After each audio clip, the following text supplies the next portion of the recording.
Alright guys, welcome back to some more of The Great Ace Attorney 2. So where we last left off, we ended up visiting Miss Tuspel's wax museum. And we saw some pretty interesting sights there, as well as investigating her and what was going on around there.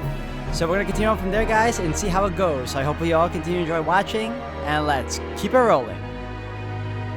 Alright guys, and we are back.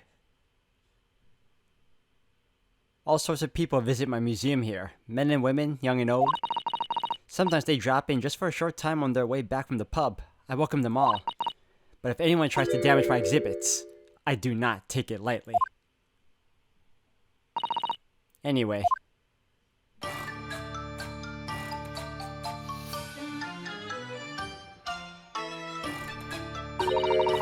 Your great deduction was even more enchanting than I had been led to believe. It was a pleasure, my dear madam. I'm gratified that you enjoyed the spectacle. And as for your rough customer, I have no doubt he'll regain consciousness shortly and return home. What concerns me more is the waxwork from the special display, if it was indeed genuinely abducted. Yes, tragically it was. Then I would ask you to recount to us the events surrounding the stolen waxwork, in as much detail as possible if you please. Very well. But after I've told you what I know, I must insist that you return to your work. The talents of a great detective could be put to better use, I feel. But as you wish.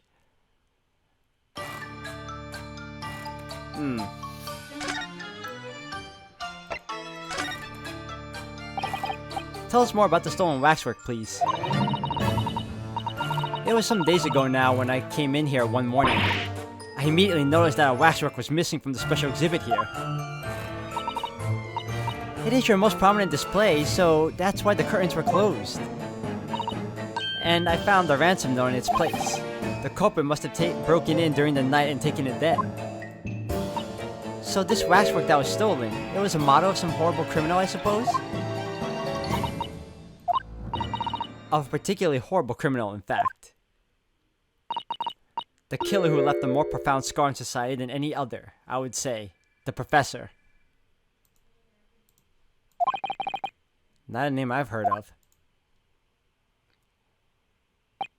So, Mr. Naruhodo, it seems the circle is complete. Sorry? The Professor case happened at around the time I was born, didn't it? Indeed it did, Iris. 10 years ago, a series of murders that rocked the capital. 10 years ago? Yes, at exactly the time that Barak Van Zieks graduated from university, in fact. What? Surely he's not saying... So the big event that changed Mr. Reaper's life. As you've surmised, it was the Professor case. Who was this Professor then? Uh-oh, the Professor. It was a series of gruesome murders that had all of London gripped in terror a decade ago. After 5 victims were killed, the man was arrested and put to death. And now he's immortalized here in wax for all Londoners to admire and enjoy. Though of course, he happens to be absent at present on account of the abduction. But I don't understand. How is all this related to Lord Van Zieks?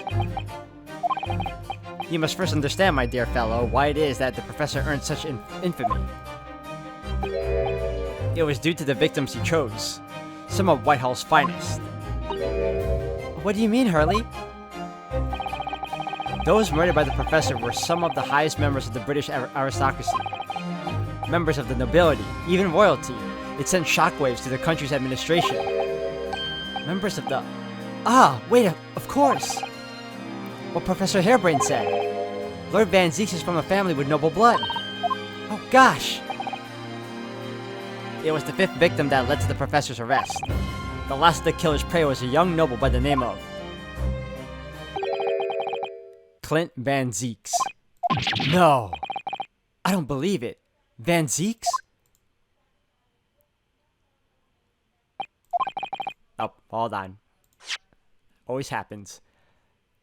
I'm sure you can piece together the rest for yourself. In the wake of his older brother's murder, the young Barak pursued a career as a prosecutor, and eventually became the Reaper we know today. I had no idea Lord Van Zieks had such a tragic past. Well, I'm afraid that's all I can say on the matter, for the time being at least. After all, I have work to do. As a waxwork exhibit. I am afraid I shall have to excuse myself as well. Oh, yes, of course. It's been a pleasure. Thank you.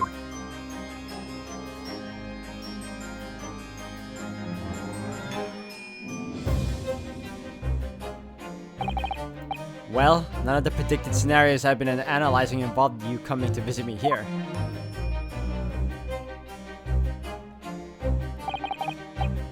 It's been too long, it really has. I'm delighted to see you, Barrack. It's been 10 years, and here we are, meeting in a prison of all places. I can't forgive myself for what happened to Mr. Asman. I just can't. I still can't believe it could happen.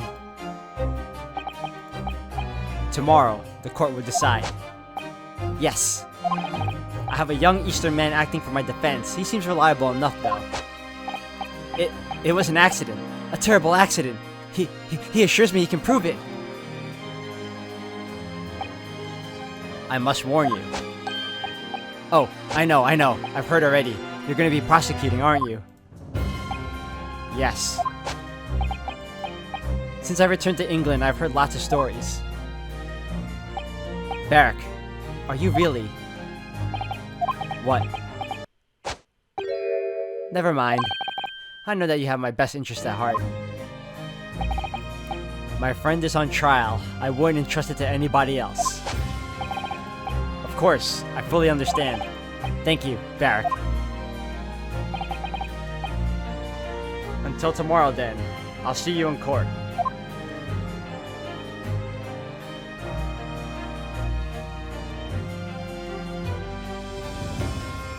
Ooh, good thing we just started.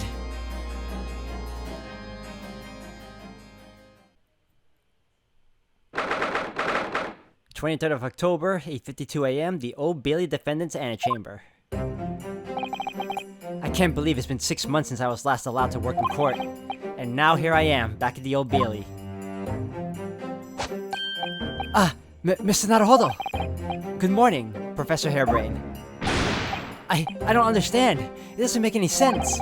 The atmospheric pressure in here is off the charts. I've never felt anything like it. It's crushing me. I feel it every time I'm here. That gravity. Well, this is Britain's highest court. But are you telling me it's fitted with some kind of device that can actually control air pressure?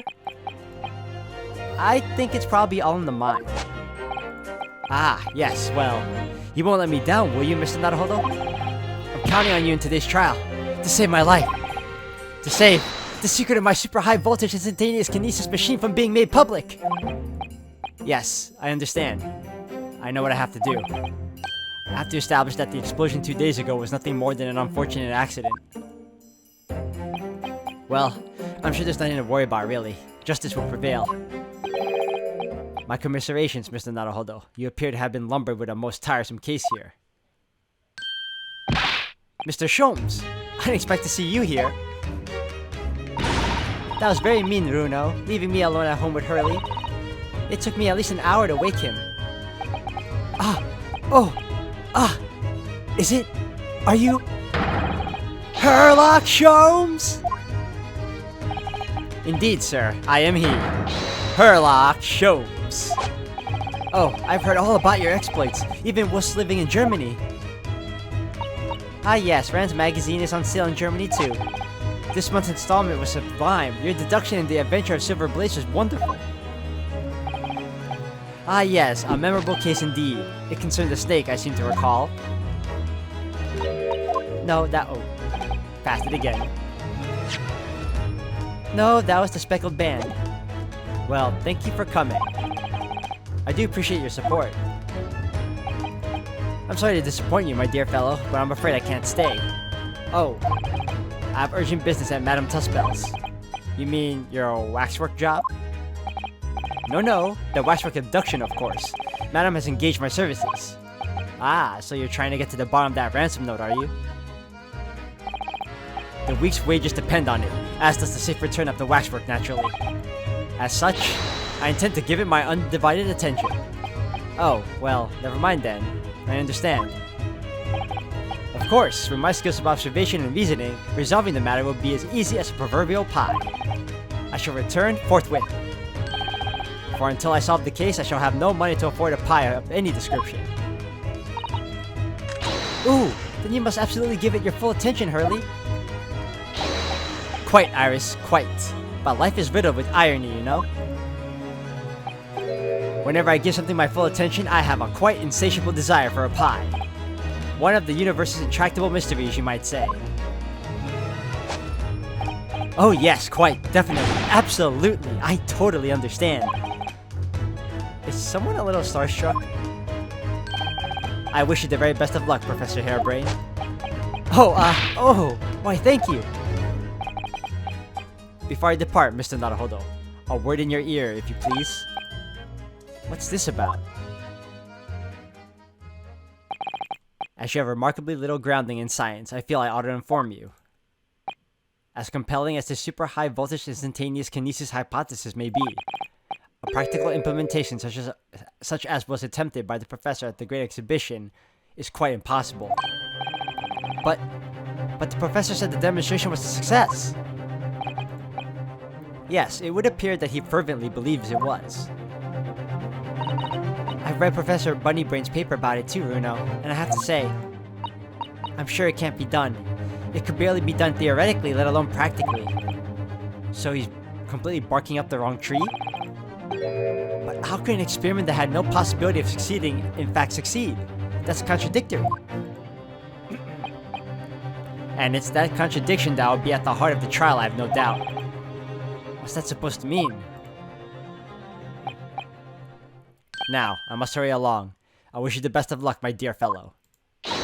See you later, Hurley.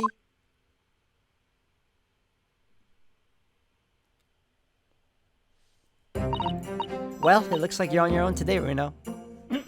Excuse me, guys. But chin up, you can do it. Oh, what about you, Iris? No, I'm afraid I can't help. I have something I need to do. I see. It's gonna be a big surprise for you when you find out what it is. That sounds ominous. Counsel for the defense and the defendant. Court is about to be in session. Make your way into the courtroom at once. We're on our way. An experiment that the laws of science say can't possibly succeed. And a scientist is convinced that it did.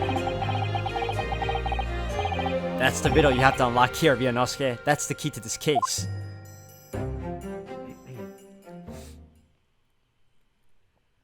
Well, we're back again, guys. In court.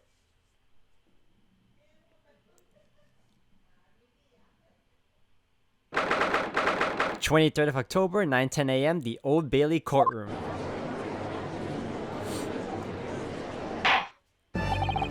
In the name of Her Majesty the Queen, I hereby declare this court to be in session. We are sitting today for the public trial of Professor Albert Harebrayne. I now call upon the counsels for the prosecution and defense to declare their willingness to proceed. The prosecution is ready. The defense is ready, my lord. I'm 6 months out of practice, and what's more, I'm without Susato-san today. Is it just my imagination, or does the air in here feel even more oppressive than usual? So, I must say I recollect the victim of this case all too well, Mr. Odi Asman. Mr. Asman was well known as a financier, though that was merely in front of his diverse criminal activities. It was only a month ago that the man appeared in court prosecuted by you, Lord Van Zieks. But the jury unanimously found him not guilty. Because every member of the jury had been bribed by the sound of it. These powerful London criminals were prepared to go to extreme lengths to keep their freedom. But 2 days ago, on 21st October, Mr. Asman met his end. The work of the Reaper, was it? If that is how your lordship would describe divine retribution, but the fact remains that Mr. Asman's death was a direct result of the actions of the accused, Professor Harebrayne. Very well then. Now, ladies and gentlemen of the jury, you have been selected at random to represent the will of the people. Are the 6 of you ready to fulfill your societal duty? I am most gratified to have been selected to carry out this important civic duty, my lord. To have a man's fate in the palm of one's hand, oh gosh, oh golly, it sends shivers down my spine. Science experiments, magic, conjuring tricks, courtroom trials, all are nothing more than performances. Any spurious scholar that defies the reputation of science deserves to hang. We have listened to what's said on both sides of the fence and then settled on one. That's it, isn't it? Oh, this guy. Ha! Wasn't like that in my day. Wasn't like that at all. Wasn't like this at all, sorry. That's the police killer Automole lookalike. Again. And he's exhausted as ever, it seems. Now, as I'm sure you're all aware, the incident we are here to judge today tragically took place at the Great Exhibition shortly after its opening. Though death toll could have been far worse, with the exception of the victim, no one was killed. Nevertheless, the dream of the science being exhibited rapidly turning into a nightmare for the spectators. A tragic turn of events, and as such, the eyes of all London, no, of the whole world, will be on this trial. It is our duty to reach a swift and just conclusion, I feel. So, your opening statement, please, Lord Van Zieks. At the heart of this incident is technology never before demonstrated anywhere in the world. One of science's latest developments, I take it. The government is keen to capitalize on the Great Exhibition to improve Britain's technological advantage. The technology being demonstrated by the accused was described as super high voltage instantaneous kinesis. Good lord! It's designed to disassemble human subjects using extremely high voltage electricity and beam them instantly to another location where they are subsequently reassembled. Is such a thing even within the realms of possibility? Well, I don't believe it, that's for sure. Disassembling people with electricity? My goodness, how shocking! Ha! The whole idea is absurd. The hypothesis would never stand up to scrutiny. Sir, I believe you are a fellow of the Royal Society, are you not? An expert in your field? I am, and my word on the matter can be considered final. Instantaneous kinesis is poppycock. So, this expert and Mr. Sholmes are in agreement. It's impossible. What is the prosecution's view on the matter? The prosecution would assert that the accused instantaneous kinesis demonstration was a success. What? What rot?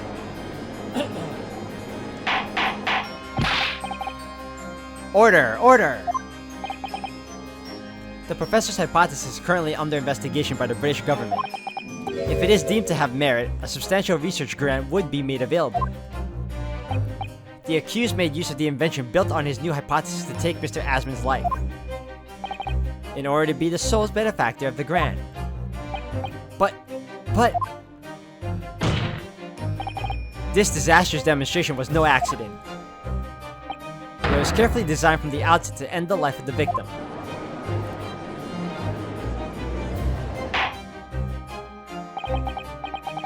Thank you, Lord Van Zieks. The prosecution's stance is clear. But you will now bring forth witnesses to substantiate your claims. Gladly, my lord.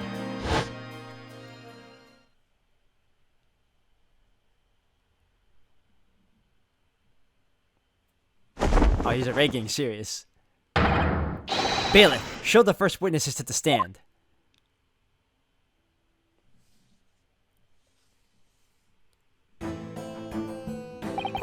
Witnesses, state your names and occupations for the court. Yes, sir. Tobias Gregson, Detective Inspector at Scotland Yard's Homicide Division. I was on duty at the demonstration on the day in question and in charge of the following investigation.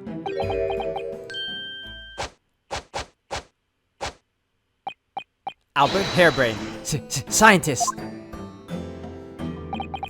You were born in England but have been carrying out research in Germany in recent years, correct? Yes, that's right. After graduating from university here in Britain, I went to work in Germany and made an amazing discovery. Which is what brought me back. I had to demonstrate my incredible hypothesis at the Great Exhibition. What you demonstrated was incredible, alright, an incredible explosion. But the science was a success. The instantaneous kinesis worked. Everyone saw it. They must have done. Yes, there was the terrible accident, but the demonstration of my hypothesis was a success. Well, that much is undeniable, as shown in this photograph taken by the forensic investigation team. This was taken inside the Crystal Tower, I take it. The centerpiece of the exhibition, no less. That's right, my lord. Seems the victim rammed straight into it. I see. Very well, submit the photograph as evidence. Okay. As the courts heard, the victim of the incident was Mr. Odie Asman. There had been a number of allegations made against the man, but putting them aside for the time being, he was the man who financed the research for the experiment and the demonstration itself. I see. So to summarize the situation, the defendant is accused of taking the life of the man who funded his work. Would that be correct? Exactly. But couldn't it be... Is that the explosion was caused by some malfunction in the apparatus used for the demonstration? That's right! That must be it! My splendid machine! My poor, splendid machine! You saw it yesterday, didn't you? We can't even examine the wreckage thanks to the Special Dispensation for Scientific Equipment Act. What?! The wreckage! The wreckage! But that being the case, how can the facts be established? How can it possibly be determined whether this was an accident or a deliberate and malicious act? Extremely simply, my lord. I beg your pardon? Isn't that right, witness? What? Sorry, me? No, your neighbor. Yes, sir, it was murder, plain and simple. Anyone could state that with complete certainty. What? How can he possibly think that? Thank you, Inspector. I think we had better proceed to formal testimony. You will explain to the court on what grounds you claim this experiment to have been a front for murder. Uh-oh, witness testimony time. A front for murder. The corpse that went crashing through the Crystal Tower had a broken neck. I made a minor miscalculation in the angle of the beam projection, that's all. That was my mistake. But the post-mortem examination revealed another injury, a fatal wound. There was a lesion in his chest where he'd clearly been stabbed by something sharp right in the heart. So the victim was killed before he went anywhere, and this fella's the only one who could have done it.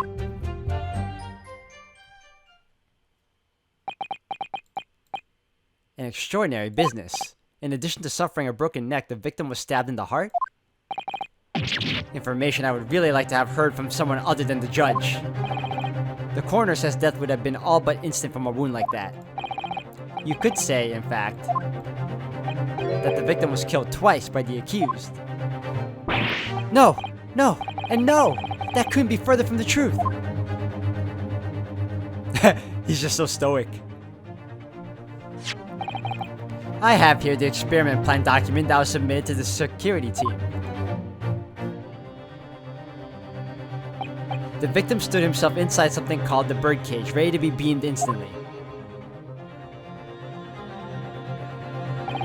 To the second level of the Crystal Tower, about 25 yards away. The experiment did not go according to plan, however. As the machine was put into operation, there was a large explosion. The blast caused the beam transmitter to point higher than intended. Accordingly, the kinesis resulted in the birdcage materializing in midair,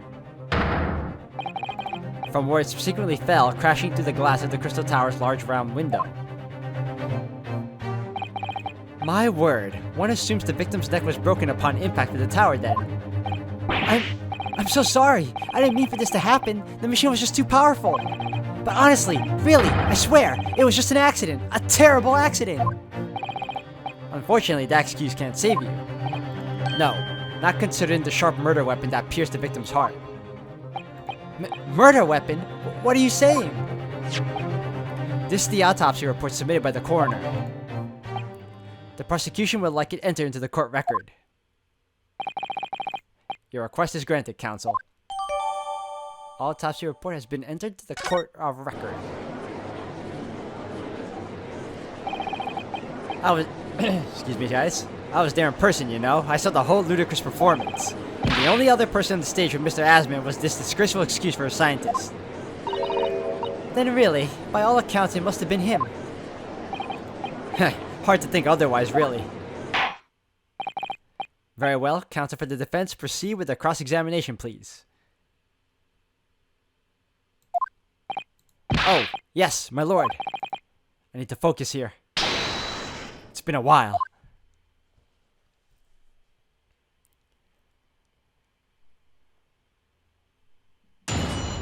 Time to go. The corpse that went crashing into the crystal tower had a broken neck. I made a major miscalculation in the angle of the beam,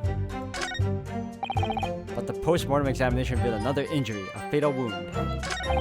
There was a lesion in his chest where he'd clearly been stabbed by something sharp right in the heart. Well then.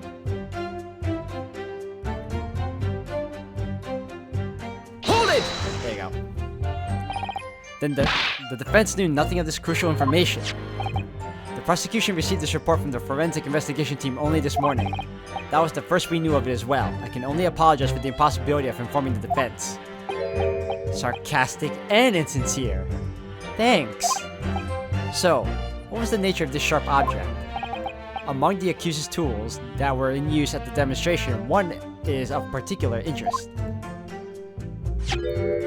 This. Oh, a screwdriver. Ah yes, that would appear to be some kind of screwdriver. Ah ha ha ha! There he is! My trusty little companion, Andrew! Andrew?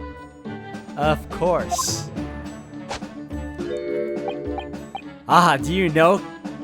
Do you know each other already? He's one of my dear friends, like all of my tools. I've named them all, you know. We're one big, happy family. Andrew is my flathead screwdriver, of course. His brother Michael is a crosshead. Well, it would appear that your beloved Andrew has a red stain on his shank.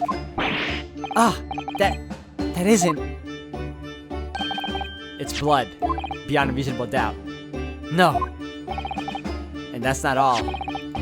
The long, sharp shape of this Andrew fellow is completely consistent with the victim's wound. What? What? Order, order! The court will enter this friend of the defendant as evidence. Alright, good to know. So, one of Professor Harebrayne's tools is the murder weapon.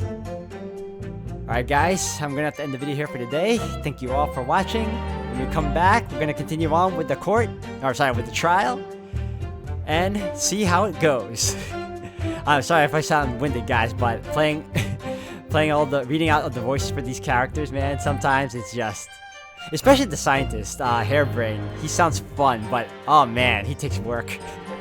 So anyways guys, thank you again. Until the next one.